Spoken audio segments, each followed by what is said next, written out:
इस बार सबका रिकॉर्ड टूटेगा। सुरों का बादशाह पावर स्टार पवन सिंह जी का बहुत कंटाप गाने का पोस्टर किसी भी समय आ सकता है। पहले वीडियो को दबा के शेयर करिए जहां से भी देख रहे हैं। जिस गाने को बेसब्री से आप लोग इंतजार कर रहे हैं वो घड़ी आ चुकी है भाई। बॉस की एंट्री होके वाला बा। अब केहू आगे पीछे टिके वाला नहीं थे। जितना लोग सेक्शन के जाम करके रखले रहो लोग उस सेक्शन के खाली करके रखो। बहुत भौकाल वाला पोस्टर आने वाला बा। आज किसी भी समय किसी भी वक्त पावर स्टार पवन सिंह जी का आगमन होने वाला है। तो फैन से रिक्वेस्ट है कुर्सी का पेटी बांध कर रखिए। बहुत डेंजर पोस्टर बा। जितना दिन सबके बाजे के रहे बाज गिलो लोग यार। अब कितना बजबो। बहुत तार लोग के जितना मौका देवे के रहे दे दिलन। जितना बाजे के रहे बाज गिलो लोग। यूट्यूब के सारा मेन सेक्शन होके चाहे म्यूजिक सेक्शन होके सब खाली करके रखो लोग।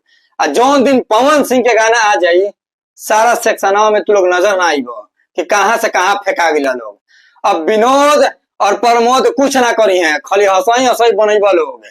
कमर ओढ़ के तार लोग के सुते पड़ी और ये बोले के पड़ी कि पवन सिंह के गाना होता अभी रहे ना दी। तो खैर आज पोस्टर आ रहा है, पोस्टर को आने दीजिए। हम भी वेट कर रहे हैं कब से। कहां से लोग पवन सिंह के गाने को लेकर वेट कर रहे हैं कमेंट करके बताइएगा। और वीडियो को ज्यादा से ज्यादा शेयर करिए। पवन सिंह का कट्टर फैन है तो पवन सिंह का हर नोटिफिकेशन सबसे पहले इसी चैनल पे आता है। तो चैनल के सब्सक्राइब करके रखिए लोग। बहुत खतरनाक पोस्टर बा। और ये जो गाना आने वाला है पवन सिंह जी का नया एक्ट्रेस के साथ आएगा। तो गाना लिख कर ले यार, तांडव मचाई। गाना आते ही कितना मिलियन पार जल्दी से बताओ हमें कमेंट करके। गाना बस आवे दो, गाने के इंतजार बा। 20-25 दिन हो गए बॉस को अभी तक गाना सुने के नहीं मिलल।